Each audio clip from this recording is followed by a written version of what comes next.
वैष्णव जन तो तेने कहिए जे, पीर पराई जाने रे। वैष्णव जन तो तेने कही, सॉरी फॉर द डिस्टर्बेंस, तेने कहिए जे, पीर पराई जाने रे। वैष्णव जन तो तेने कहिए। नरसिंह मेहता जी का भजन है, बहुत प्रसिद्ध भजन है। और आज की हमारी कथा का जो टॉपिक है, आज की हमारी कथा का जो प्रसंग है, उसके साथ एसोसिएट होता है। भगवान के भक्तों के क्या लक्षण है, भागवत में भगवान के भक्तों के क्या लक्षण बताए गए हैं, इस बारे में हम आज थोड़ी सी चर्चा करेंगे। इस भजन के अनुसार, जो पर दुखे उपकार करे जे, पर दुखे उपकार करे जे, मन अभिमान न आने रे। वैष्णव जन तो तेने कहिए जे, पीर पराई जाने रे। वैष्णव जन तो तेने कहिए। हरे कृष्णा, राधे राधे सभी को। तीसरे दिन की कथा में आप सभी का स्वागत है। भागवत तत्व चर्चा हम यहाँ पे कर रहे हैं। कल हमने भागवत के पहले श्लोक पर आपको व्याख्यान दिया था। सच्चिदानंद रूपाय विश्वोत्पत्त्यादि हेतवे तापत्रय विनाशाय श्री कृष्णाय वयम नमः। तो हमने सबसे पहले हमारे भागवत के इष्ट देवता के बारे में जाना था, और आज हम जो भगवान के भक्त हैं, जो कथा के रसिक हैं, कथा के प्रेमी हैं, उनकी गुण, उनके दोष, उनके बारे में चर्चा करेंगे। कैसे होते भगवान के भक्त, कैसे होते वैष्णव जन, जो आगे की कथा में बताया गया है। सबसे पहले भागवत के जो प्रमुख वक्ता हैं, कल भी मैंने आपको बताया था, भागवत के आदि वक्ता, भागवत के प्रमुख वक्ता शुकदेव जी को यहाँ पर प्रणाम किया गया है। तो हम शुकदेव जी से ही, क्योंकि वही भागवत के प्रथम वैष्णव जन हैं, तो उन्हीं से हम अपनी वार्ता को आज शुरू करते हैं। भागवत में जहाँ पर शुकदेव जी के लिए पहला श्लोक आया है, वो ये है, यम प्रव्रजंत मनुपे तमपेत कृत्यम द्वैपायनो विरह कातर आजुहाव पुत्रेति तन्मयतया तर्वोभिनेदुस्तम सर्वभूत हृदयम मुनिमान तोस्मि। यहाँ पर ग्रंथ के आदि वक्ता शुकदेव जी को प्रणाम किया गया। शुकदेव जी कौन है? शुकदेव जी महर्षि वेदव्यास के पुत्र हैं। महर्षि वेदव्यास, जिन्होंने भागवत ग्रंथ की रचना करी, सभी 18 पुराणों की रचना करी, वेदों के उन्होंने भाग किए, महान ऋषि, और स्वयं भगवान वेदव्यास, उनको भगवान कहा जाता है। भगवान वेदव्यास को भी भगवान विष्णु का ही अवतार माना जाता है, और उनके पुत्र हुए हैं शुकदेव जी। और शुकदेव जी का जब यज्ञोपवीत संस्कार भी नहीं हुआ था, बहुत यंग एज में ही उन्होंने अकेले ही, बचपन में ही, मतलब काफी युवा अवस्था में, कहते हैं कहीं युवा अवस्था आता है, कहीं ऐसा आता है कि पैदा होते ही, माँ के गर्भ से बाहर आते ही वे संन्यास के लिए चले गए। कहीं पर ऐसा आता है कि यज्ञोपवीत संस्कार नहीं हुआ था, मतलब बालक अवस्था में। और कहीं ऐसा आता है कि नव किशोर अवस्था में शुकदेव जी जो थे, वो संन्यास के लिए घर छोड़कर निकल गए, क्योंकि वो जन्म से ही वैरागी थे। तो जब वो अपना घर छोड़कर जा रहे थे, संन्यास के लिए जा रहे थे, वन गमन के लिए जा रहे थे, तो उनके पिताजी व्यास देव जी ने उनको पुकारा कि हे पुत्र, तुम इतनी तरुण अवस्था में, इतनी यंग अवस्था में कहाँ जा रहे हो? लेकिन सुखदेव जी ने उनकी बात ही नहीं सुनी। और ऐसा भागवत में लिखा हुआ है कि जब सुखदेव जी ने अपने पिता को उत्तर नहीं दिया तो वृक्षों ने उनको उत्तर दिया। यानी वो इतने अधिक तन्मय थे भगवान की और उतना अधिक उनका इंक्लाइनेशन था कि सारा यूनिवर्स, सारा ब्रह्मांड उनकी ओर से आंसर करता है। ऐसे सुखदेव जी जो कि जन्म से ही इतने अधिक भगवान के प्रति, भक्ति के प्रति जिनका झुकाव था, ऐसे सुखदेव जी को भी हम नमस्कार करते हैं। और ये भक्ति का संस्कार सुखदेव जी में बचपन से आया, लेकिन हमने हमारे आसपास भी देखा है और आपके अंदर, हमारे अंदर भी ऐसा होता है कि भक्ति का संस्कार जो अगर है तो वो काफी बचपन से ही होता है। जिन जिन लोगों में अगर आप देखेंगे जो भगवान के विशुद्ध भक्त होते हैं, सच्चे भक्त होते हैं, गहन भक्त होते हैं, उनमें भक्ति का संस्कार काफी बचपन से ही आया हुआ होता है। जैसे हम देखते हैं ना कि कोई बाल संत बन जाते हैं, जैन मुनियों में हम देखते हैं काफी यंग एज में बच्चे दीक्षा ग्रहण कर लेते हैं और काफी इसका विरोध भी किया जाता है कहीं कि इतने छोटी अवस्था में, पढ़ने लिखने की अवस्था में बच्चों को मुनि बना दिया। ये कोई मुनि बनाता नहीं है। ये संस्कार हम जो भी भक्त हैं, भक्ति का जो भी संस्कार है, वैराग्य का जो संस्कार होता है, ये पूर्व जन्म से आता है। पूर्व जन्म का अगर अभ्यास होता है, अगर पूर्व जन्म का भक्ति का अभ्यास है, तो इस जन्म में कम अवस्था में, यंग अवस्था में या युवा अवस्था में या बचपन अवस्था में ही आपके अंदर भक्ति का संस्कार नजर आएगा। अगर वैराग्य का संस्कार है पूर्व जन्म का, तो इस जन्म में शुरुआत से ही वैराग्य का संस्कार नजर आने लगेगा। तो या तो आपके अंदर पूर्व जन्म का संस्कार हो भक्ति का, तो आपके अंदर भक्ति निकलेगी ही, निकल कर बाहर आएगी। और या फिर आपके माता के गर्भ में जब आप थे, तब आपकी माता की चेतना कैसी रही।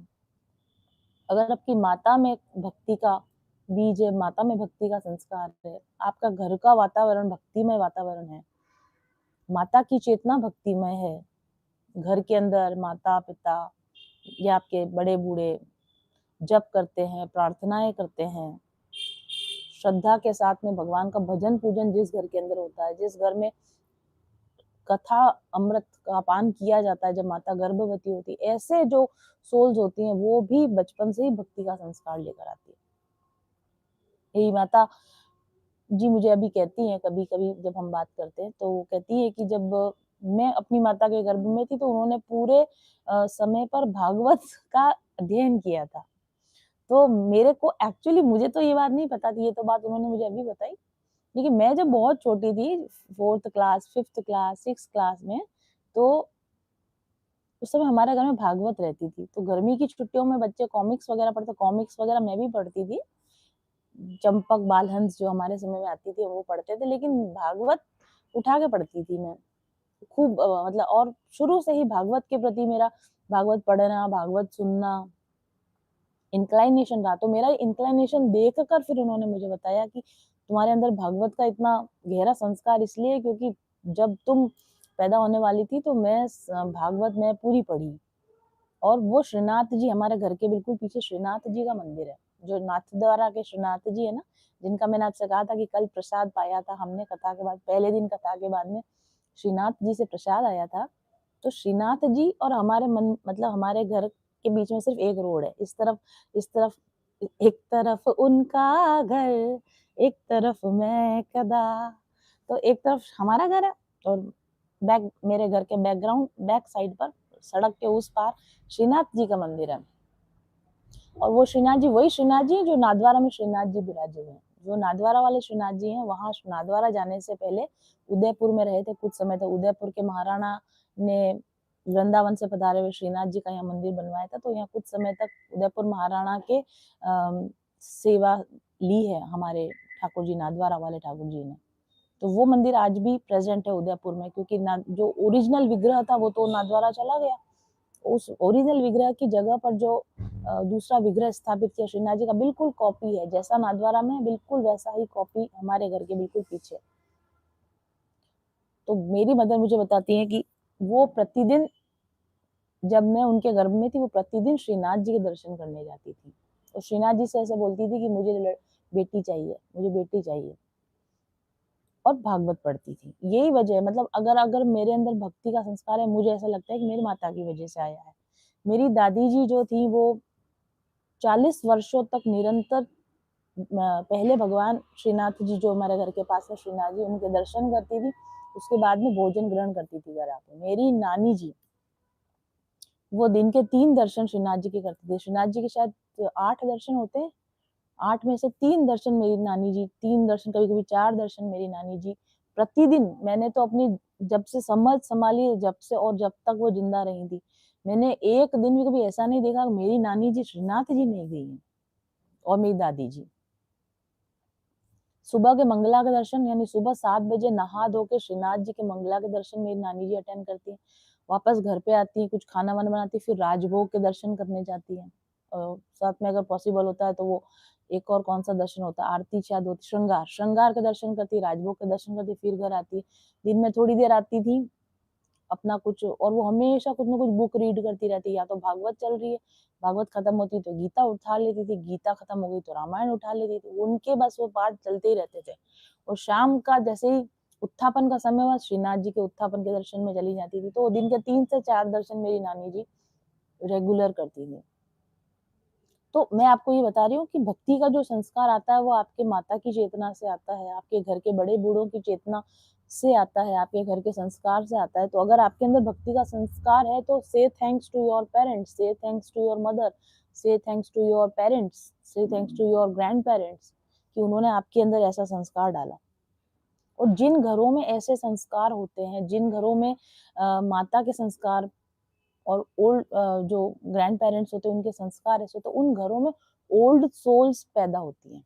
जो भक्त पैदा होते हैं ना, भक्त हमेशा भक्तिमय वातावरण में ही पैदा होते हैं, क्योंकि वो ओल्ड सोल्स होती है, मतलब पहले से उनमें भक्ति का कुछ संस्कार होता है, पूर्व जन्म का भक्ति का संस्कार होता है, और फिर इस जन्म में जिन घरों में भक्ति होती है, ऐसी ओल्ड सोल्स उन घरों के अंदर पैदा होती हैं। और ओल्ड सोल और न्यू सोल का कॉन्सेप्ट अभी काफी आप लोग सुनते होंगे इस बारे में। ओल्ड सोल का मतलब ये होता है कि देखो, न्यू सोल जो होती है ना, वो संसार में कैसे जिया जाता है वो जीना सीखने के लिए आती है ना। संसार में जीना सीखना, संसार को सीखने के लिए जो आती है वो न्यू सोल्स होती हैं, और संसार के पार कैसे पाया जाता है ये सीखने के लिए जो सोल्स आती है वो ओल्ड सोल्स आती हैं। ठीक है, तो जो भक्त लोग होते हैं ना वो एक्चुअली ओल्ड सोल्स होती हैं, एक्सपीरियंस सोल्स होती हैं। और वो जन्म इसलिए लिया है क्योंकि अब जन्म नहीं लेना है, अब संसार से पार जाना है। इसको सीखने के लिए जो सोल्स आती हैं वो भक्तों के रूप में आती हैं, और भक्त जिन घरों में भक्ति प्रधान घर होते हैं उन घरों में वो सोल्स पैदा होती हैं। कई बार हम ऐसा देखते हैं, और ऐसा एक्चुअली होता भी है, कि जो भक्त लोग होते हैं ना उनके, जैसे मुझे भी कई लोग कहते हैं, या हम भी जब उस लेवल पे नहीं थे, इस चीज को नहीं समझते थे कि अरे आपके लिए भक्ति करना आसान है, आपको सब सुख सुविधा मिली हुई है, आपको सब, तो आपको क्या, आपको भक्ति के लिए टाइम निकालने के लिए समय मिल जाता है, आपको माला करने के लिए समय मिल जाता है। ऐसा नहीं है, ये भी कमाई हुई चीज है। पूर्व जन्मों में जो कमाया जाता है उसकी वजह से आपको भक्ति करने के लिए सहूलियत पैदा, सुख सुविधा आपको दी जाती है। जैसे कि देखो, सिंपल सा एग्जांपल मैं आपको बताती हूँ। किसी जगह का कोई कलेक्टर होता है, जैसे ना किसी ऑफिस का कलेक्टर होता है, उस कलेक्टर को कितनी, सरकार उस कलेक्टर को कितनी सुख सुविधा देती है, रहने के लिए घर देती है, गाड़ी देती है, ड्राइवर देती है, कुक देती है, माली देती है ना, पियोन देती है, पीए देती है, ताकि कलेक्टर को उसका काम करने में कोई भी असुविधा नहीं हो, क्योंकि कलेक्टर बहुत इंपॉर्टेंट काम कर रहा है, कलेक्टर के ऊपर एक बड़ी जिम्मेदारी होती है। तो वो इन छोटी मोटी चीजों के अंदर नहीं फंस सकता कि मेरा खाना क्या बनेगा, कि मैं कहाँ रहूंगा, कि घर ढूंढने जा रहा हूँ, खुद गाड़ी ड्राइव कर रहा है, खुद पार्किंग की जगह ढूंढ रहा है। अगर कलेक्टर इन सारी छोटी मोटी परेशानियों में फंस जाएगा तो वो जगह को कब संभालेगा। प्राइम मिनिस्टर को कितनी सुख सुविधाएं दी जाती हैं, मंत्रियों को इतनी सुख सुविधाएं दी जाती हैं, क्यों दी जाती है? ताकि बेसिक चीजें, जो बेसिक नीड्स हैं उससे उनका ध्यान हटे, छोटी मोटी परेशानियों से उनका ध्यान हटे, वो उस बड़े काम पर फोकस कर सकें जो बड़ा काम की जिम्मेदारी उनको दी गई है। इसलिए जो भक्त सोल्स आप देखते हो, जो अच्छे सुख सुविधाओं के वातावरण में भक्ति कर रहे हैं, तो एक्चुअली ईश्वर ने या यूनिवर्स ने, ब्रह्मांड ने उनको उस जगह पर बिठाया ताकि तुम रोटी कपड़ा और मकान की प्रॉब्लम सॉर्ट आउट हो जाए, और आप अपना पूरा फोकस किस पे कर सको, भक्ति पे कर सको। और ऐसा भी है कि अगर आप मन में ये ठान लेते हो, जैसा मैंने कल भी कहा था कथा में, रोज थोड़ा-थोड़ा हरि का भजन कर ले। आपको नहीं टाइम है ना, आप थोड़ा-थोड़ा टाइम निकालना शुरू करोगे ना, तो आपके लिए ऐसी व्यवस्थाएँ बनने लगेंगी कि आज जितना समय निकालते हो, कल उससे अधिक समय निकाल पाओगे। आज जितनी सुविधा है, कल उससे अधिक सुविधा मिलेगी। तो इसलिए भक्ति का संस्कार लेकर आए सुखदेव जी जो थे, भक्ति का संस्कार लेकर आए। बचपन से ही वो मतलब शुरू से ही ब्रह्मज्ञानी थे, वैराग्य की मूर्ति थे, परमहंस अवस्था में थे।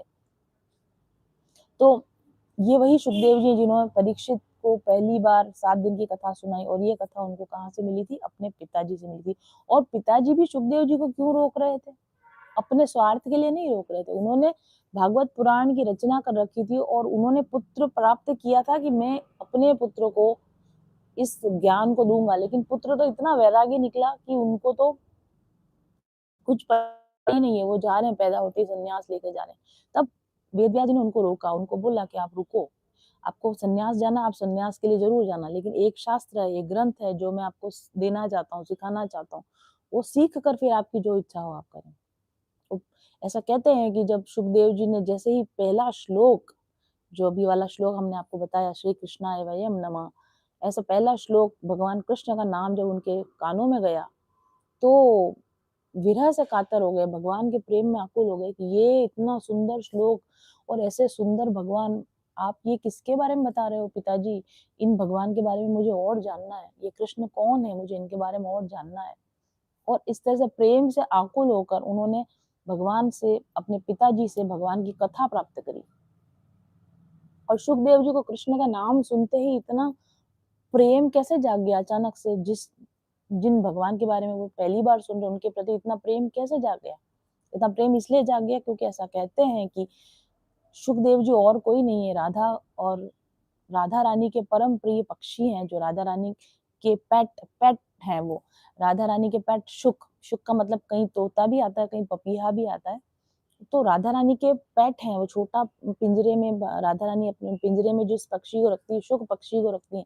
ये सुखदेव जी उसी शुक पक्षी का अवतार है। वैष्णव परंपरा में ऐसा कहा जाता है कि ये शुक पक्षी जो राधा रानी और कृष्ण भगवान के खुद के अपने पालतू शुक हैं, उनका ये अवतार है। और शुक का अवतार उन्होंने क्यों लिया? जब वो ऑलरेडी भगवान के पास ही थे, भगवत धाम में ही थे, ऑलरेडी राधा रानी से प्यार पा ही रहे हैं, तो फिर उनको नीचे आने की जरूरत क्या पड़ी? उनको भागवत सुनने की, वो तो भागवत जो पाए हुए हैं वो भगवान को ही पाए हुए हैं, उनको क्या ही भागवत के द्वारा भगवान को पाना है?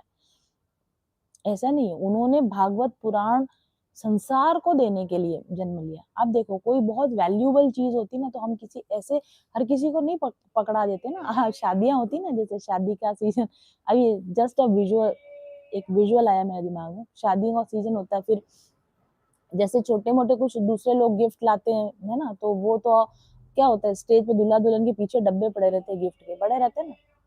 लेकिन अगर कोई छोटा गिफ्ट का डब्बा होता है जिसके ऊपर लिखा हो सुजातिया ज्वेलर्स, उसको देखकर जैसे आपको हाथ में देंगे तो लेने वाले को पता है कि इसमें ज्वेलरी है, इसमें सोना चांदी कुछ हो सकता है, वो उधर पीछे बैक स्टेज पे नहीं जाया जाता, वो डायरेक्ट उसके पर्स में जाता है, वो किसी बहुत खास को संभलाएगा, ये मेरी मम्मी को दो, ये अपनी बहन को देगा, मेरे भाई को दो, इसको संभाल के रखो, है ना। तो वही कोई बहुत बहुत ही कोई अमूल्य वस्तु होती है, तो उसको आप हर किसी को नहीं पकड़ा सकते। जैसे आप आपका कोई शॉल है, आपका कोई स्वेटर है, आप कहीं कहीं पे कोई भूल गया, तो आप किसी के भी हाथ में पकड़ा दोगे कि ये उनका घर पे रह गया था, जाओ उनको जाके दे आओ, किसी को भी दे दोगे आप कुछ। लेकिन अगर कोई अपना जेवर आपके घर पे भूल गया, तो वो आप किसी के भी साथ में थोड़ी भिजवा दोगे कि जाओ उनको दे देना। आप अश्योर करोगे कि जिसके साथ भिजवाओ या तो आप खुद देकर आओ। तो अमूल्य जो वस्तु होती है, हम किसी बहुत ही अपने को बहुत भरोसेमंद इंसान को देते हैं कि देखो ये बहुत इंपॉर्टेंट चीज है, इसको सही जगह सही तरीके से देकर आना। तो भगवान की कथा को देने का सही अधिकारी कौन है? वो जो भगवान का परम प्रिय है वही है। तो जन जन तक कथा कौन पहुंचाएगा? जो भगवान को अच्छे से जानता, पर्सनली जानता है, जो भगवान के पास रहकर आया, जो भगवान को पर्सनली जानता है, वही भगवान की कथा दूसरों तक पहुंचा सकता है, वही भगवान की बात दूसरों तक पहुंचा सकता है, वही भक्ति की बात दूसरों तक पहुंचा सकता है। और ऐसा नहीं है कि सुखदेव जी एक ही उदाहरण है कि वो भगवान के धाम में हैं, भगवान के प्रिय हैं और उन्होंने अवतार लिया। भगवान के समस्त पार्षद, भगवान के समस्त प्रिय लोग जो भगवान के दिन रात करीब रहते हैं, भगवान की प्रिय गोपियां, भगवान के प्रिय गोप, भगवान के सखी, भगवान के सखा, है ना, भगवान के परिवार के लोग, भगवान के मित्र, और ये सब हैं एक्चुअली। आपको ऐसा लगता है कि अरे ये तो ये मथुरा वृंदावन की बात है कि भगवान के गोप गोपियां, नहीं नहीं नहीं, ऐसा नहीं है। वहां ऊपर गोलोक धाम में भगवान का पूरा परिवार है, भगवान के सब कुछ है। थोड़े दिन रहें आप मेरे साथ, सब पिक्चर क्लियर हो जाएगी। पिक्चर अभी बाकी है मेरे दोस्त, अभी तो ट्रेलर देख रहे हैं आप। भगवान के वहां परिवार के लोग यहाँ नीचे धराधाम पर आते हैं। अवतार, उसको अवतार ही कहते हैं क्योंकि वो नीचे उतर कर आते हैं, अवतरण हो रहा है, नीचे आ रहे हैं, इसलिए उसको अवतार बोलते हैं। तो शुकदेव जी, शुक पक्षी ने अवतार लिया, लिया ही, लेकिन भगवान की हर परम प्रिय वस्तु नीचे अवतार लेकर, और यहाँ धरती पर ही आती है ऐसा भी नहीं है, दूसरे प्लैनेटरी सिस्टम्स पर भी भगवान के भक्त, भगवान के पार्षद, भगवान के निज जन, भगवान के स्वजन अवतार ले लेकर आते हैं। क्यों ले लेकर आते हैं? ताकि भगवान की लीला में सहयोग कर सकें। जब भगवान लीला लेते तो अपने सारी फुल फैमिली सबको साथ लेकर आते, चलो सब। आपने देखा है ना कि कोई बड़े लोग जब ट्रेवल करते तो वो अकेले ट्रेवल थोड़ी करते, पूरी 30 35 40 50 लोगों की टीम के साथ ट्रेवल करते हैं। साधारण प्राइम मिनिस्टर भी अगर होता है देश का तो वो अकेला ट्रेवल नहीं करता, उसके जाने से पहले तो उसकी सारी व्यवस्था होती है। जिस होटल वो ठहरता उसकी पूरी जो चाक चौबंदी होती है वो उसके लोग पहले जाकर करते हैं। वो कहाँ रहेगा, कहाँ खाएगा, सारी व्यवस्था उससे पहले पूरी टीम जाएगी। 10 बार विजिट करेगी टीम कि प्राइम मिनिस्टर अगले साल यहाँ आएंगे। ऐसा होता है ना कि प्राइम मिनिस्टर का अगले साल की विजिट है तो 1 साल पहले से होटल रिक्रिएट होनी शुरू हो जाती है। और जब प्राइम मिनिस्टर आता है तो उसके साथ में 50 100 लोगों को, 150 लोगों का डेलीगेट्स की टीम आती है। उसकी गाड़ियां अपनी अलग आती है, उसका सिक्योरिटी अलग आती है, उसके कुक आते हैं। जब नॉर्मल साधारण इंसान भी किसी विशिष्ट पोस्ट पे जाने के बाद में 150 200 लोगों के बिना और 1 साल की तैयारी के बिना ट्रैवल नहीं करता, तो जब ठाकुर जी धराधाम पे आते हैं अवतार लेकर तो अकेले आते होंगे? हजारों हजारों हजारों उनके साथ में उनके पार्षद, उनके निज जन अवतार लेकर आते हैं। जो उनके आसपास गोपियां हैं, गोप हैं, परिवारजन हैं, संबंधी हैं, मित्र हैं, सब कौन है? वो भगवान के निज जन हैं, भगवान के पार्षद हैं, वो भगवान के साथ आते हैं। और जब भगवान धराधाम से चले जाते हैं तब भी वो रुक जाते हैं कि आप भले चले जाओ, और भगवान उनको ऑर्डर देते हैं कि मैं जा रहा हूँ, यहाँ रहो पीछे और इन लोगों का उद्धार करो, इनको मेरे लीलाओं के बारे में बताओ, इनको मैं। हनुमान जी को भगवान श्री राम जी ने कहा ना, हनुमान जी ने भी तो कहा था कि मैं आऊं आपके साथ ऊपर, तो भगवान ने क्या कहा, मैं जा रहा हूँ साकेत, आप यहीं रहोगे और आप लोगों को मुझसे जोड़ोगे। तो ठाकुर जी भी जब नीचे आते हैं ना, अपने लोगों को लाते तो नीचे, खुद चले जाते हैं और लोग यहाँ पर, उनके जो लोग हैं वो यहाँ नीचे रह जाते हैं, और नीचे रहकर वो लोगों को भगवान की लीलाओं से जोड़ते हैं, भगवान की भक्ति से जोड़ते हैं, भगवान के ज्ञान का, भक्ति का प्रचार प्रसार करते हैं। भगवान जब अवतार लेते हैं तो धर्म की स्थापना के लिए, जब जब भी धर्म की हानि होती है भगवान धर्म की स्थापना के लिए जन्म लेते हैं। और भक्त जब अवतार लेते हैं तो वो मनुष्यों के भीतर भगवान के प्रति प्रेम और भक्ति प्रकट करने के लिए जन्म लेते हैं। दोनों अवतार दोनों लेते हैं, भक्त भी अवतार लेते हैं, भगवान भी अवतार लेते हैं, ठीक है। लेकिन भगवान जब अवतार लेते हैं तो धर्म की स्थापना के लिए अवतार लेते हैं, और भक्त जब जन्म लेते हैं तो भगवान की स्थापना के लिए जन्म लेते हैं। This is the difference. वो भगवान की पहचान ये है कि जो धर्म की स्थापना के लिए वर्क करे वो भगवान का अवतार है, और जो भगवान के प्रति प्रेम स्थापित करने के लिए वर्क कर रहा है वो भक्त का अवतार है, वो किसी भक्त का अवतार है, भगवान के किसी निज जन का वो अवतार है। भगवान के भक्त क्या करते हैं, भगवान के भक्त कैसे वर्क करते हैं, भगवान कैसे वर्क करते हैं वो तो आप जानते ही हैं। अभी हम कथा में देखेंगे भगवान कैसे काम करते हैं। भक्त कैसे काम करते हैं, भक्त लोगों के बीच में रहते हैं, नॉर्मल दूसरे लोगों की ही तरह रहते हैं, और धीरे धीरे धीरे धीरे अपनी बातचीत के द्वारा, अपने व्यवहार के द्वारा लोगों की चेतना को बदलने का काम करते हैं, लोगों की अवेयरनेस को बढ़ाने का काम करते हैं। वो लोगों के हृदय की गांठें खोलते हैं, उनके पीड़ाओं को दूर करते हैं, उनके जो दुख की वजह से जो भगवान से कट गए हैं, खुद से कट गए हैं, वो उस दुख को दूर करते हैं। वो लोगों को खुद से जोड़ते हैं और वो लोगों को भगवान से जोड़ते हैं। भगवान जब धरती पर आते हैं ना, तो देखो राक्षसों का संहार करते हैं। हमने देखा है ना, जैसे कृष्ण का संहार हुआ, रावण का संहार किया। तो भगवान जब धरती पे आते हैं तो बाहरी जो राक्षस हैं उनका संहार करते हैं। और भक्त जब धरती पर अवतार लेते हैं तो मनुष्यों के भीतर बैठे हुए राक्षसों का संहार करते हैं। मनुष्यों के भीतर कौन से राक्षस बैठे हुए हैं? अज्ञान का राक्षस, अहंकार का राक्षस, भय का राक्षस, चिंता का राक्षस, काम का राक्षस, क्रोध का राक्षस, लोभ का राक्षस, लालच का राक्षस, ईर्ष्या का राक्षस। ये सारी नेगेटिविटी जो आपके अंदर, हमारे अंदर है, ये राक्षस है। और भगवान के भक्त क्या करते हैं? मनुष्यों के अंदर बैठे हुए आसक्ति का राक्षस है ना, माया मोह का राक्षस, इन राक्षसों को गला देते हैं। मारते नहीं है, इट्स नॉट लाइक किलिंग।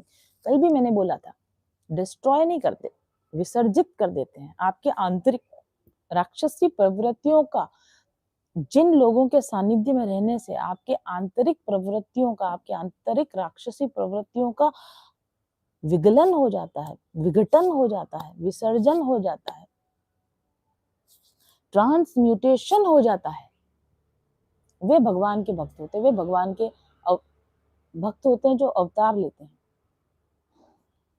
और ट्रांसम्यूटेशन का मतलब क्या? आपकी बहुत बहुत सारी एनर्जी जो इन नेगेटिव चीजों में जा रही है ना, ईर्ष्या में एनर्जी जा रही, लोभ में एनर्जी जा रही, मोह में एनर्जी जा रही, भय में एनर्जी जा रही, चिंता में एनर्जी जा रही, इस एनर्जी का उस नेगेटिव तरफ फ्लो होना बंद हो जाए और वो सारा ध्यान भगवान की तरफ, खुद की तरफ, प्रेम की तरफ, समर्पण की तरफ, शांति की तरफ, चेतना को बढ़ाने की तरफ मुड़ जाए, that is called as transmutation, that is true transformation, that is ascension of the soul।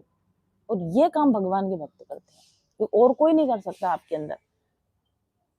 आपको आपकी चित्त की चेतना को नेगेटिव से पॉजिटिव करना, बाहर की तरफ जो आपकी इंद्रिया, बाहर की तरफ ध्यान है, आप इंद्रिय तृप्तियों के लिए बाहर की तरफ जो लगे हुए, ये इंद्रिय तृप्तियों का बाहर की तरफ से अंदर की तरफ मुड़ा होना, चित्त की प्रवृत्ति का बाहर की तरफ से अंदर की तरफ मुड़ा होना, राक्षसी प्रवृत्तियां नेगेटिव माइंडसेट से पॉजिटिव माइंडसेट की तरफ बदलाव होना, ये जो ट्रांसफॉर्मेशन है, ये जो ट्रांसम्यूटेशन है, ये भगवान के भक्त करते हैं। चाहे वो किसी भी फॉर्म में करें, गुरु की फॉर्म में करें, प्रवचनकार की फॉर्म में करें, कथाकार की फॉर्म में करें, हीलर की फॉर्म में करें, किसी भी फॉर्म में करें। अगर ये ऐसे लोगों के आप संपर्क में आते हैं जो आपके नेगेटिव माइंडसेट को, आपकी नेगेटिव मेंटेलिटी को ट्रांसम्यूट करते हैं, आपको ट्रांसफॉर्म करने में मदद करते हैं, इसका मतलब ये कोई भगवान का भेजा हुआ भक्त है, आपकी मदद करने के लिए आया है। भगवान के भक्तों के अंदर आप कभी भी जो लक्षण है ना, ये तो मैंने आपको बताया ही, भगवान की कथा के प्रति उनके अंदर विशेष रुचि होती है। वो कथा सुनेंगे और कहेंगे, जहां बैठेंगे ना कुछ चर्चा ऐसी छेड़ेंगे कि भगवान का नाम बीच में आ जाए, कुछ ना कुछ ऐसा छेड़ेंगे कि मुड़ के, मतलब कहीं भी कुछ भी टॉपिक चल रहा, वो ला के उस टॉपिक को भगवान के ऊपर ला के सेंटर कर, भगवान को सेंटर बना देते, अपनी बात का सेंटर भगवान को बना देते। भगवान की बात करना उनको पसंद आता है। ऐसे भक्त जो होते हैं वो नाम जाप करते हुए दिखेंगे, माला करते हुए दिखेंगे, है ना। और ऐसे वो ज्यादातर, ऐसा नहीं, सभी उपदेश नहीं दे रहे, सभी प्रवचन नहीं करें।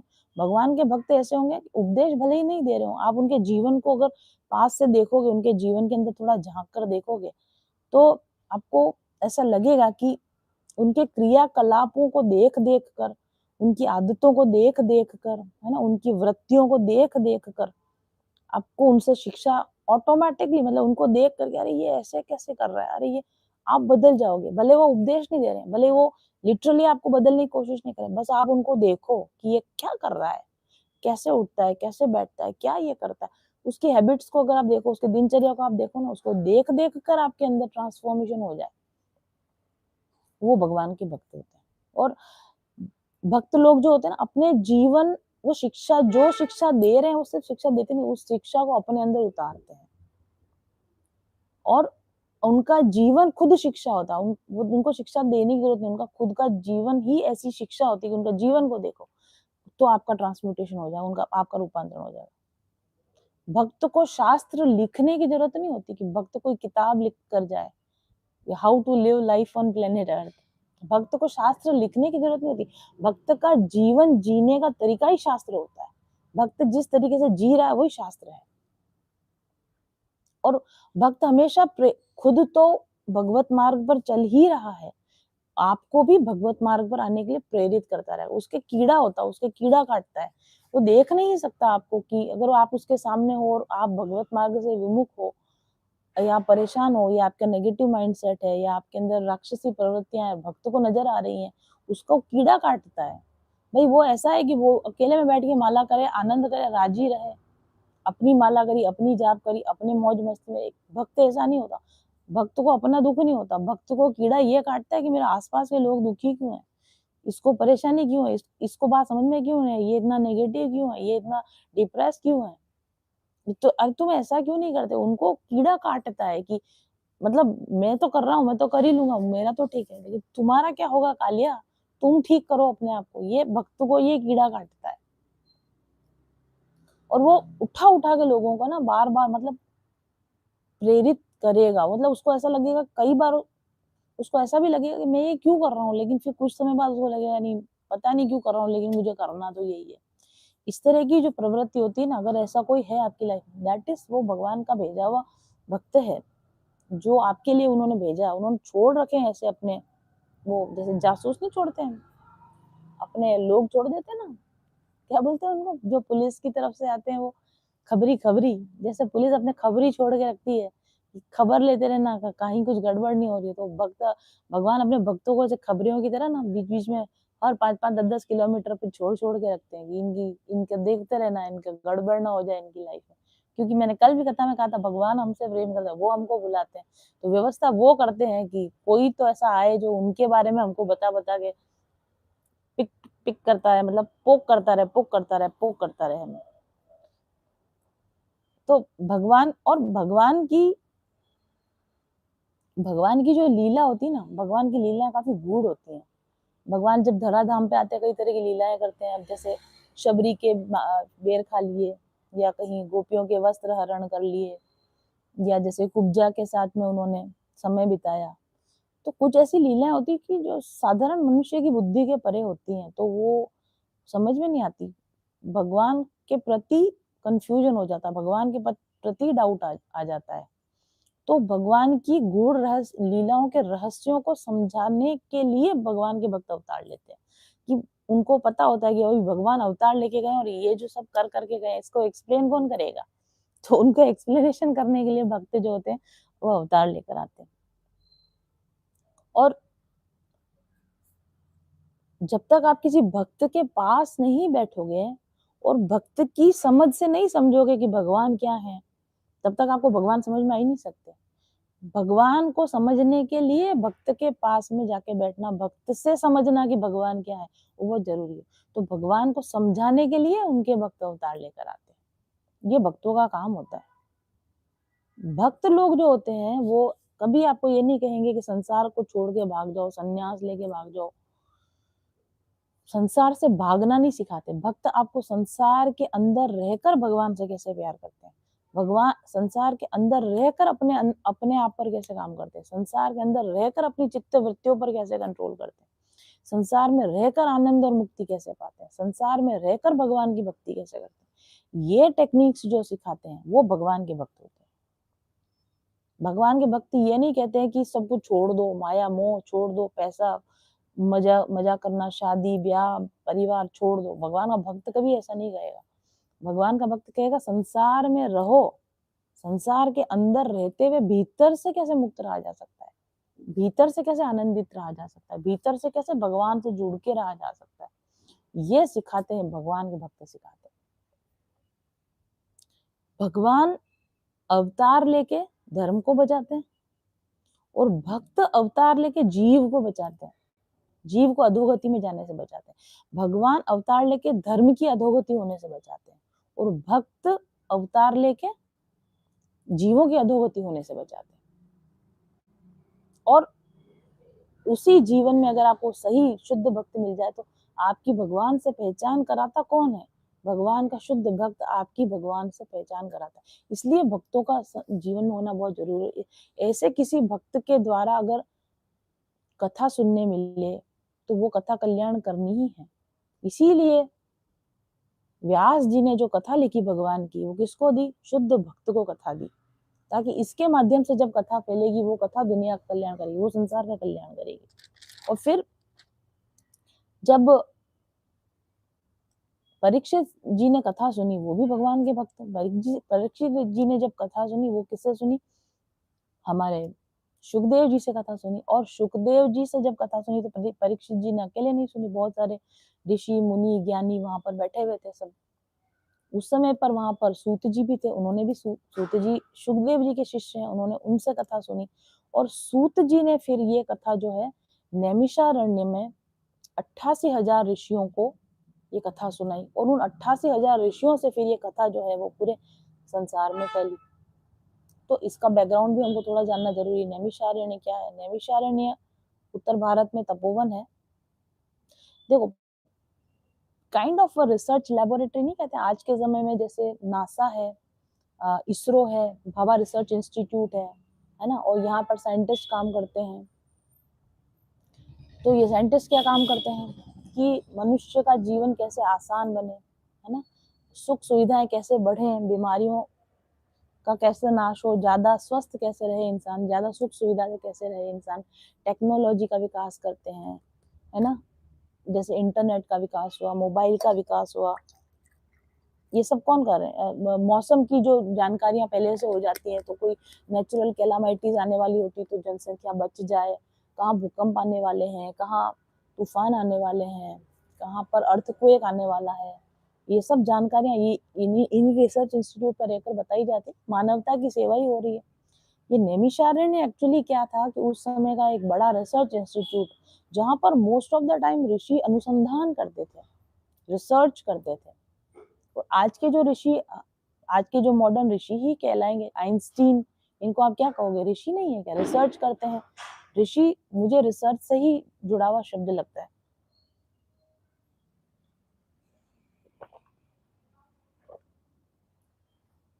जैसे आइंस्टीन हो गए, निकोला टेस्ला हो गए, है ना, या अध्यात्म के क्षेत्र में अगर आप देखो महेश योगी जी हो गए, ये सब मॉडर्न ऋषिज हैं। सॉरी सॉरी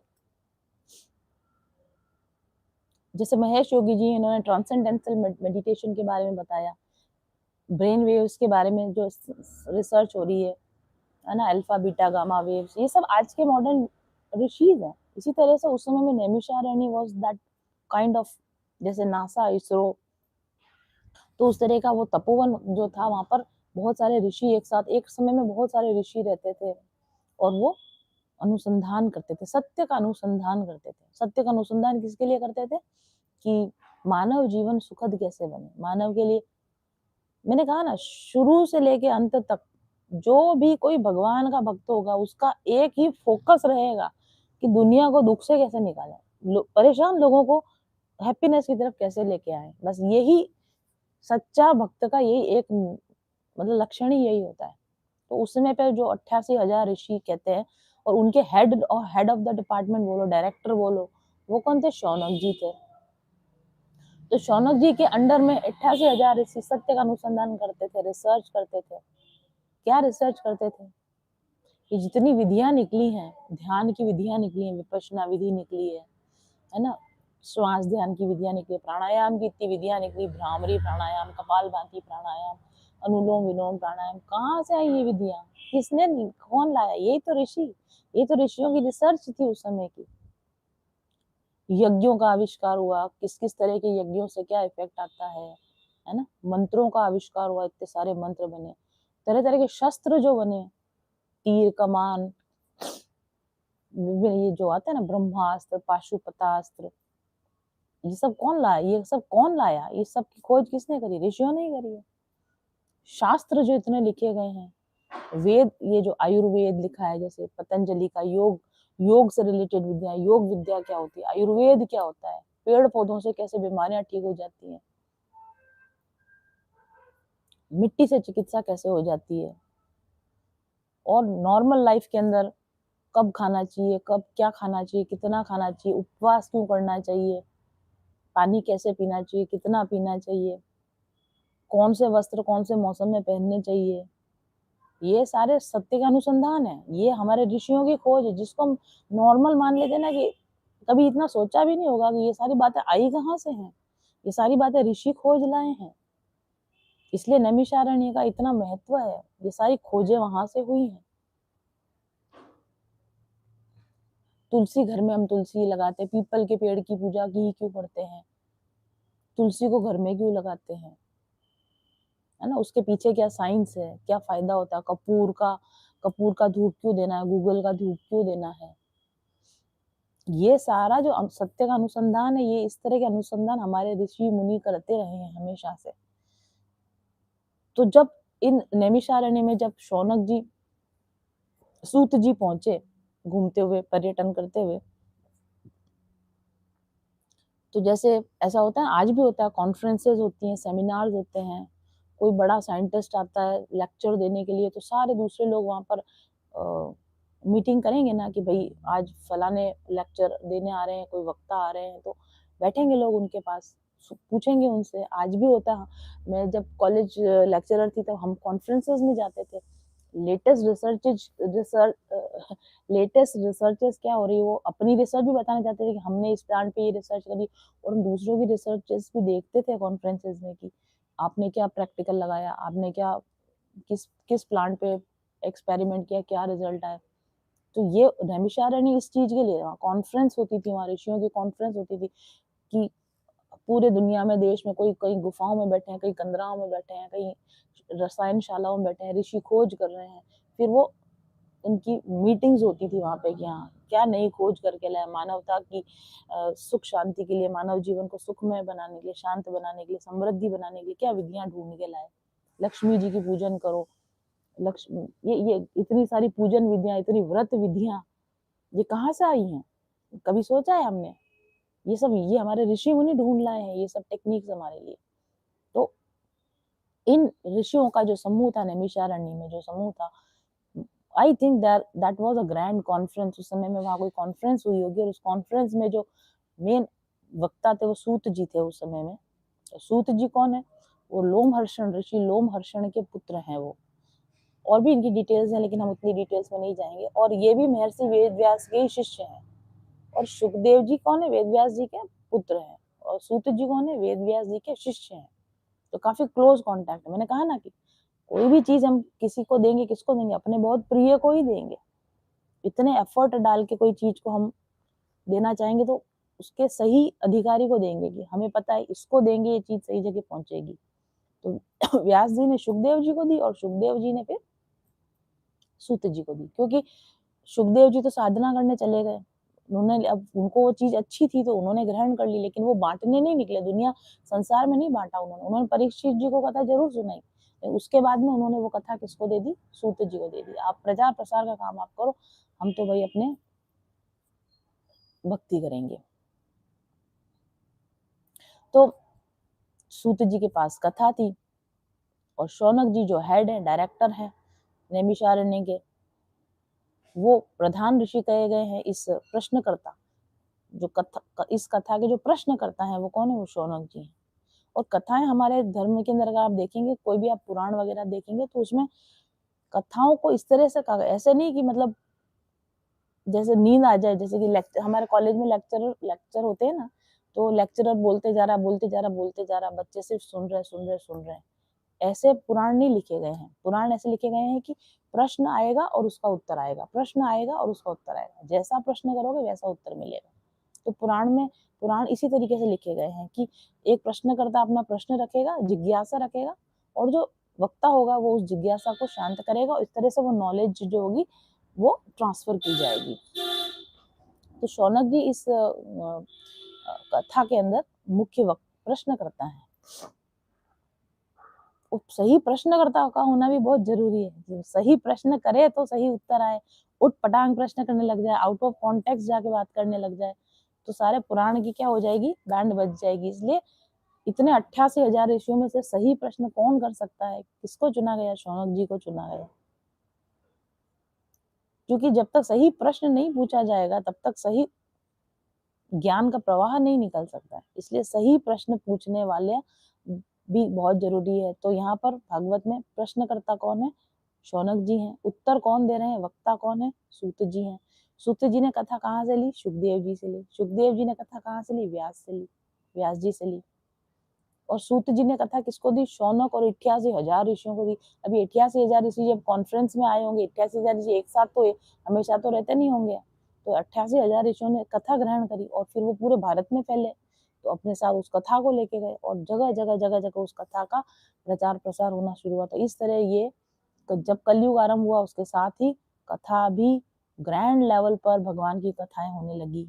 और इसका कारण भी यही था कि भगवान जब जा रहे थे धराधाम से, उनको पता था मेरे जाते कलयुग शुरू हो जाएगा, तो फिर लोगों को, संसार को दुख से कौन बचाएगा? कथा बचाएगी। तो ये सारी प्लानिंग इस तरीके से की गई कि भगवान तो चले जाए लेकिन कथा के रूप में भगवान घर घर में मौजूद रहे, लोगों के दिलों में मौजूद रहे, दिमाग में मौजूद रहे, आचरण में मौजूद रहे, ताकि कलयुग का प्रभाव लोगों पर ना आ सके। इसीलिए इसको कली काल के लिए जो मुख्य कथा है वो भागवत कथा कही गई है। कलयुग के लिए और भी बहुत सारे समाधान, ये कलयुग जब आने वाला है, ये नैमिषारण्य में 88,000 ऋषियों की जो सभा हुई है, ये सभा एक्चुअली इसीलिए हुई है कि कलयुग आ रहा है। तो कलयुग में लोग दुखी होंगे, कलयुग में लोगों की आयु कम होगी, कलयुग में लोगों में ज्ञान कम होगा, रोग प्रतिरोधक क्षमता कम होगी। तो उनके उनका जीवन सुखमय कैसे बने, ये एक्चुअली इस कॉन्फ्रेंस का टॉपिक ही ये था। और उस समय पर ही अनुसंधान ये किया गया कि कलयुग के अंदर क्या समाधान, एक तो कथा मिले, है ना, जो कलयुग से के ताप से त्रस्त जीव है उसको एक तो भगवान की कथा मिले और एक उसको भगवान के नाम का जाप करने की प्रेरणा मिले। नाम का जप करें और कथा प्राप्त करें, कथा सुने नाम जाप करें, कथा सुने नाम जाप करें। ये निचोड़ निकल कर आया इस कॉन्फ्रेंस से कि अगर कलयुग के जीव भगवान की कथा सुने और अगर भगवान के नाम का जाप करें तो निश्चित तौर पर कलयुग का प्रभाव जो होगा वो मिट जाएगा, हट जाएगा। तो सुखदेव जी जो कथा करते हैं वो केवल एक परीक्षित को कथा सुनाई उन्होंने।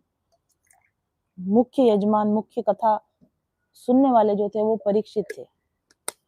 तो सुखदेव जी तो कथा सुनाए परीक्षित को मृत्यु के समय पर, उपकार किया, वो भी बहुत बड़ा उपकार किया कि परीक्षित की मृत्यु सुधार दी उन्होंने।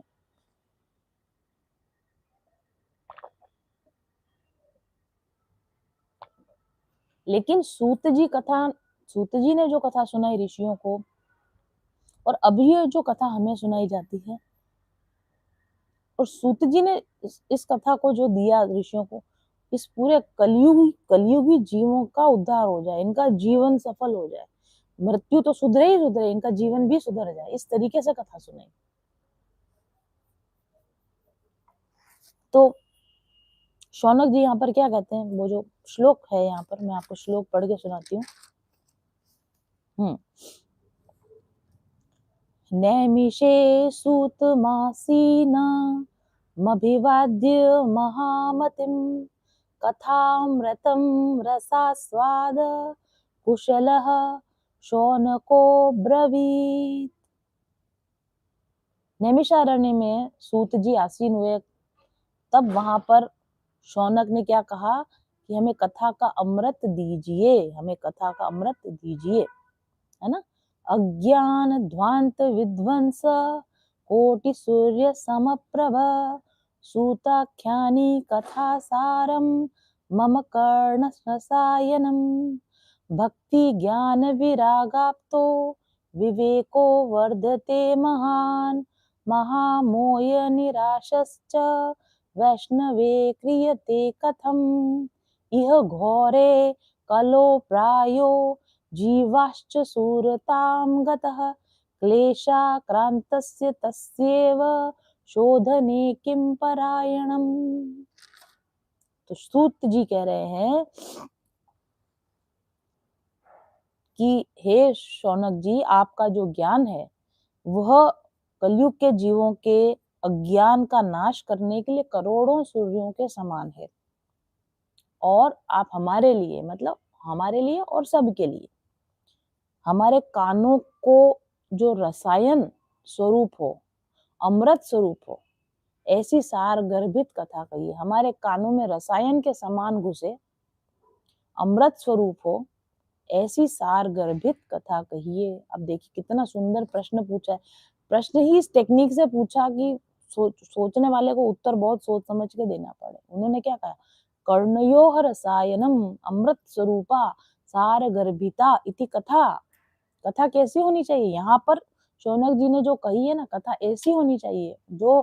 जो भी कोई कथा होती है, पंडालों के अंदर कथा होती है ना, बहुत बहुत बहुत अच्छे अच्छे कथाकार है। ऐसी बात नहीं कथाकार अच्छे नहीं है, ऐसा मैं नहीं कह रही, मैं कोई कहने वाली नहीं हूँ, मैं कुछ कथाकार भी नहीं हूँ, लेकिन कथाएं ऐसी कथा की हाँ बहुत मजा आया, बहुत नाचे, बहुत गाए, है ना, बहुत अच्छी अच्छी झांकियां बनाई, वो भी कथा का पार्ट है, नो डाउट, वो भी कथा का पार्ट है। लेकिन एक्चुअल में कथा होनी कैसी चाहिए, ये यहाँ पर इसमें दिया हुआ है। आप भी कभी जीवन में, भविष्य में कभी कथा कराएं, और कथा करानी चाहिए। अपने जीवन में आप आए हैं, और अगर आपने कथा सुनी, जैसे आपने कथा सुनी, आपको अच्छी लगी, तो ये हमारा धर्म है कि जीवन में जब भी हम सक्षम हो, हम कथा करा के वो कथा का दान प्रदान करें। दान कई तरह के होते हैं ना, जैसे, लेकिन उसमें जो कथा का दान है बहुत बड़ा दान माना जाता है।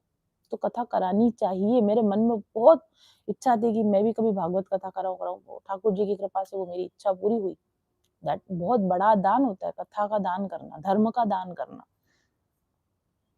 तो कथा करानी चाहिए, लेकिन कथाकार कैसा चुनना चाहिए, कथा कैसी होनी चाहिए, ये आप अश्योर करें। कथा में सिर्फ ढोल मजीरे बज रहे हैं, भजन हो रहे हैं, नाच गाने हो रहे हैं, झांकियां हो रही है, कथा में से कथा ही गायब है। कथा सारम, कथा ही नहीं है, कथा का सार ही नहीं है, तो फिर वो कथा ही नहीं है।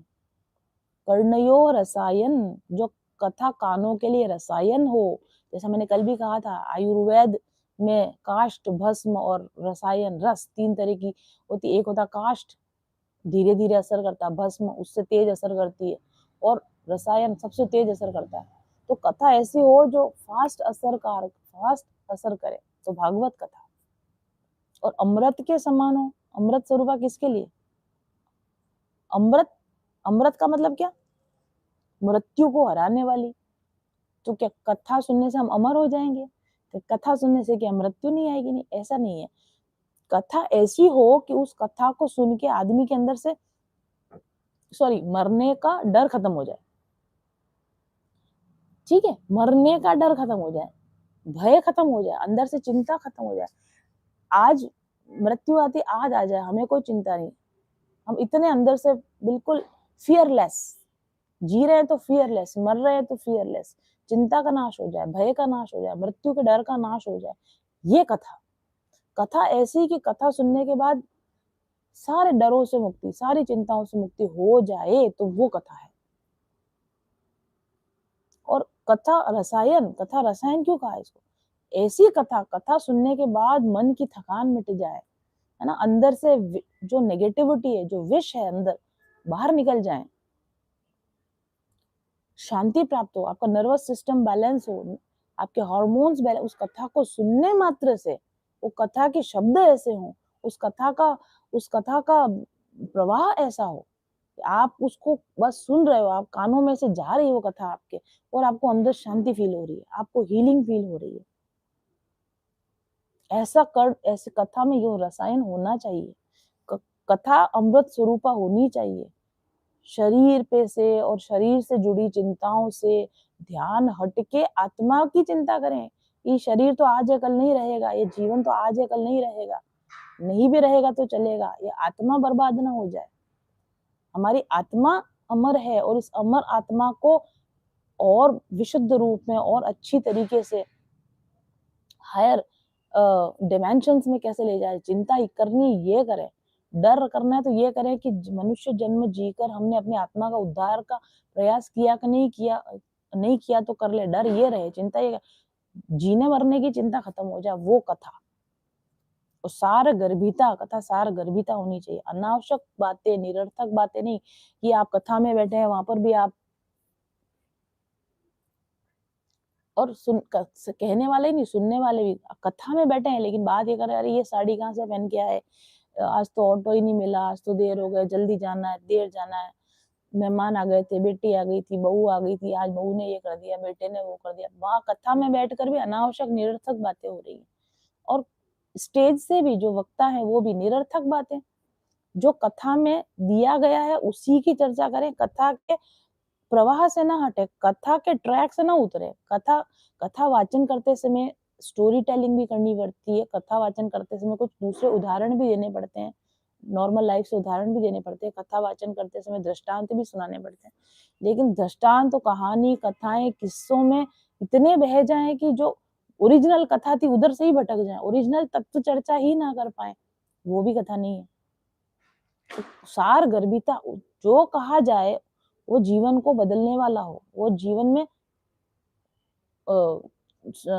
पॉजिटिव ट्रांसफॉर्मेशन लाने वाला हो, तो वो कथा कहने का कोई तात्पर्य है। तो शौनक जी यहाँ पे ये नहीं कह रहे हैं कि सुंदर कथा सुनाओ, बढ़िया मस्त स्टोरी सुनाओ कोई है ना, ऐसा नहीं कह रहे। मस्त स्टोरी सुननी है, अच्छी सुंदर कथा सुननी है, मस्त कथा सुननी है, तो फिर आप मूवी देखने जाओ, नेटफ्लिक्स चला के बैठो, के ड्रामा देखो, है ना। अच्छी स्टोरी सुननी है तो कॉमिक बुक पढ़ो, कोई नॉवेल पढ़ो, कॉमेडी शो देखने चले जाओ, कपिल शर्मा शो देखो, रील्स देखने लग जाओ, स्क्रॉलिंग शॉर्ट्स देखो, फेसबुक स्क्रॉल करो, यूट्यूब पे स्क्रॉल करो। सुंदर सुंदर मन को भाने वाला एंटरटेनिंग कुछ देखना है। कथा एंटरटेनमेंट के लिए नहीं होती है, कथा इज अ हीलिंग थेरेपी। ये बात शायद मैंने कल भी कही थी, कथा is a healing therapy.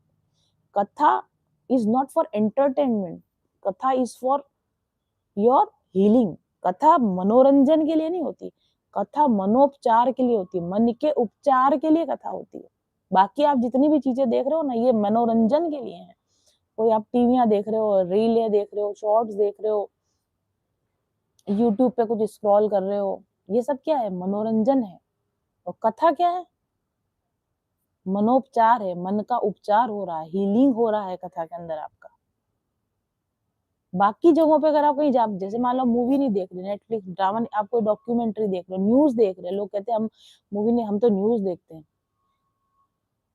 Documentary देख रहे हैं, है ना।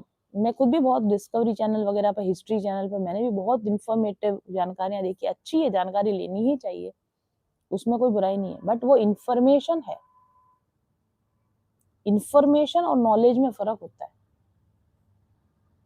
इंफॉर्मेशन बहुत ज्यादा अंदर भर जाती है ना, तो काम की बातें दिमाग में से निकल जाती है। नॉलेज नॉलेज नॉलेज होना जरूरी है, इंफॉर्मेशन कम हो तो भी चलेगा, नॉलेज होना ज्यादा जरूरी है।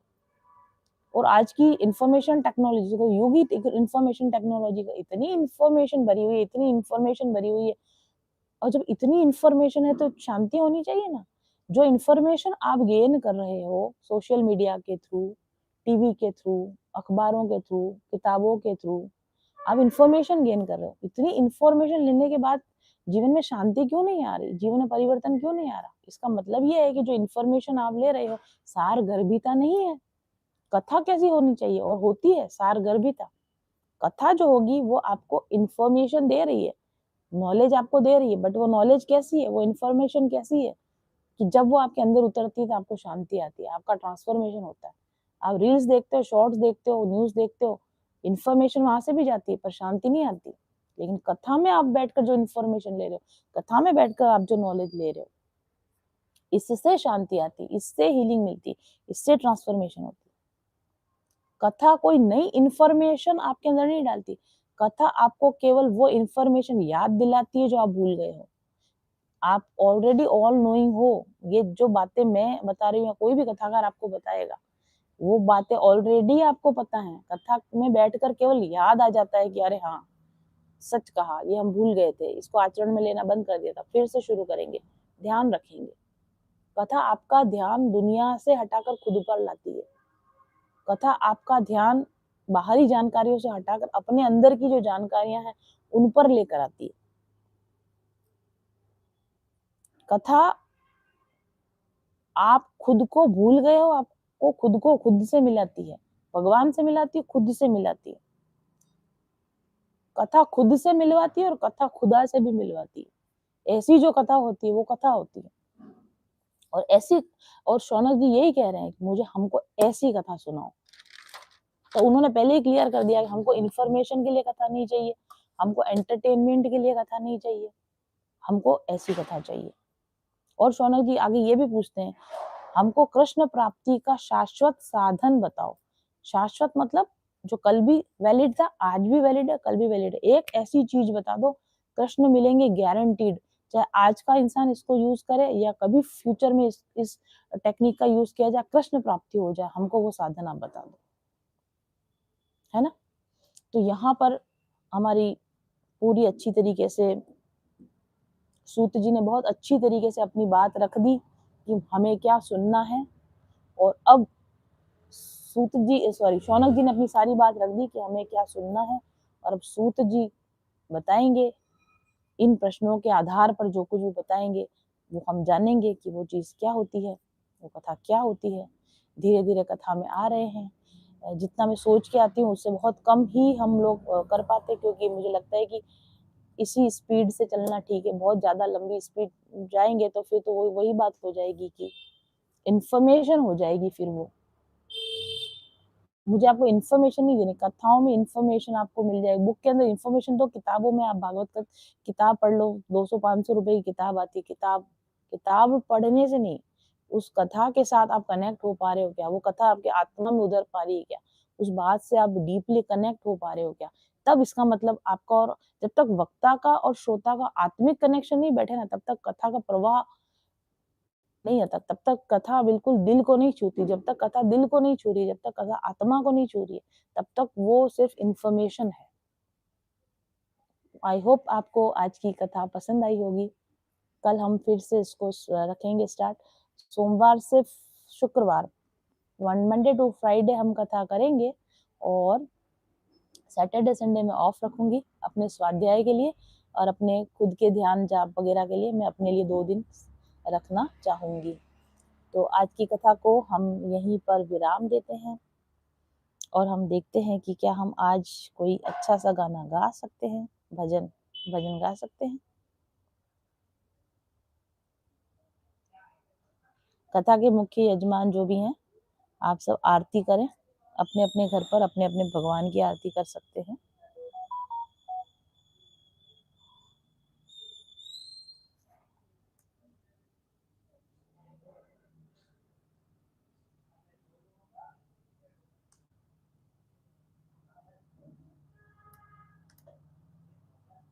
Zebronics, always ahead. Bluetooth mode.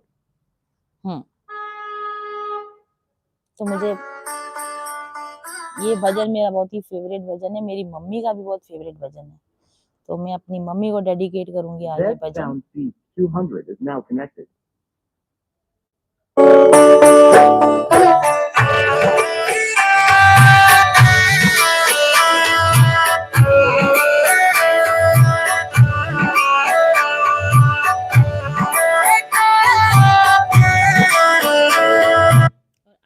मुझे बतानी है, हर दिन मुझे एक शॉल गिफ्ट मिल रही है।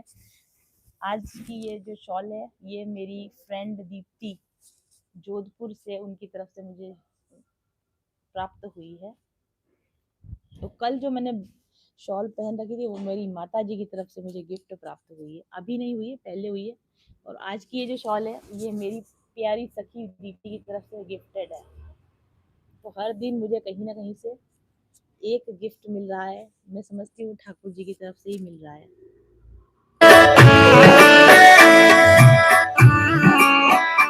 ये चमक ये दमक फुलवन महक, सब कुछ सरकार तुम्हीं से है, सब कुछ सरकार तुम्हीं से है। मिथिला के पवन चूमे सैया के चरण, भगियन माँ बहार तुम्हीं से है। नदियन में बहार तुम्हीं से है।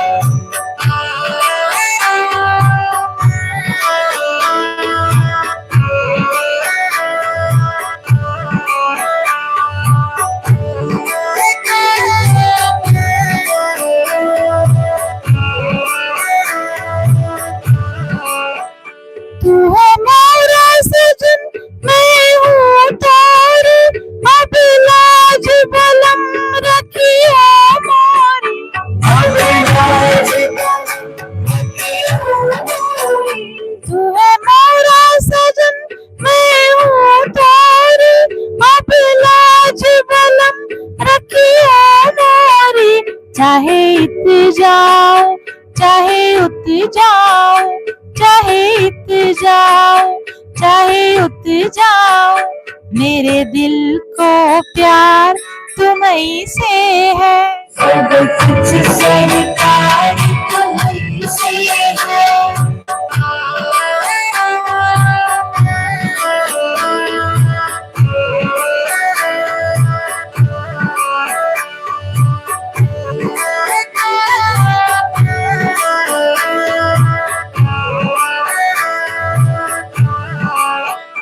कहे जोगन थाम तोरी बहिया, तुम जानत हो सब कुछ सैया।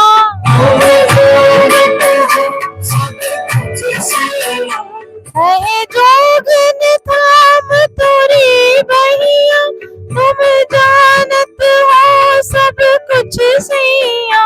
थोड़ी प्रीत में रूप ये धार लिया, तोरी प्रीत में रूप ये धार लिया। ये बनाओ श्रृंगार तुम्हीं से है। सब कुछ सरकार तुम्हीं से है।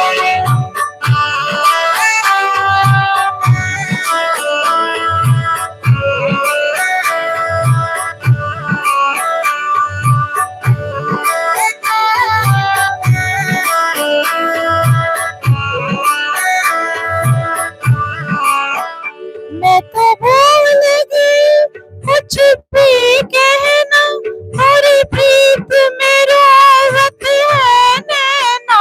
थोड़ी प्रीत में रोवत है नैना। मैं तो भूल गई कुछ भी कहना, थोड़ी प्रीत में रोवत है नैना।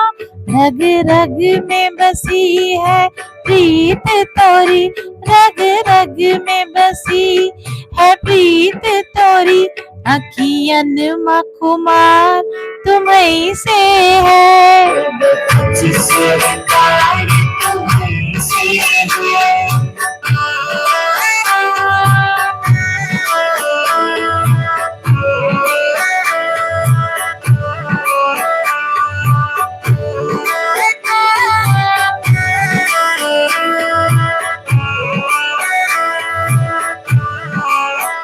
मेरा दिल ले लो, मेरी जान ले लो, मेरा तन ले लो, मेरा मन ले लो। मेरा तन ले लो, मेरा मन ले लो। मेरा दिल ले लो, मेरी जान ले लो, मेरा तन ले लो, मेरा मन ले लो। मेरे इश्क को निस्बत है तुमसे, मेरे इश्क को निस्बत है तुमसे। ये हार श्रृंगार तुम्हीं से है। सब कुछ सरकार तुम्हीं से है। ये जय श्री कृष्णा। कल कथा को यहीं से फिर से शुरू करेंगे। आप सब इसी प्रकार कथा पर प्रेम बना के रखिए। जय जय श्री राधे। कुछ समय के ब्रेक के बाद में आज का नाम जाप लाइव मेडिटेशन होगा, और आज का लाइव मेडिटेशन विशेष लाइव मेडिटेशन है। उसमें मैं आपको एक माफ़ी प्रेयर करवाऊंगी। कार्मिक क्लिंजिंग का ये पार्ट है, माफ़ी प्रेयर होगी। और वो जो लाइव मेडिटेशन होगा वो केवल जब तक लाइव चल रहा है तब तक ही यूट्यूब पर अवेलेबल होगा। जैसे ही लाइव टेलीकास्ट खत्म होगा उसके बाद में उसको डिलीट कर दिया जाएगा। तो जो भी आज के इस इम्पोर्टेंट लाइव मेडिटेशन में बैठना चाहते हैं, जब लाइव टेलीकास्ट हो रहा हो तभी बैठें। मैं आपको टाइमिंग थोड़ा बता देती हूँ। 3 बजे हम आज लाइव टेलीकास्ट के लिए बैठेंगे, लाइव मेडिटेशन के लिए बैठेंगे। लाइव मेडिटेशन के बाद में आपको वो नहीं मिलेगा और उसमें हम एक बहुत इम्पोर्टेंट कार्मिक क्लींजिंग मेडिटेशन करेंगे। तो आप लोग सब मेरे साथ लाइव ज्वाइन कीजिए 3 से 4 और उसके बाद में हम या उसके पहले नाम जप में बैठेंगे। मैं थोड़ी देर में आपको अपडेट कर दूँगी, पर 3 बजे आज का माफ़ी प्रेयर नाम से बहुत इम्पोर्टेंट कार्मिक क्लींजिंग मेडिटेशन लाइव होगा। आप सभी उसमें मेरे साथ जुड़ें। जय जय श्री राधे।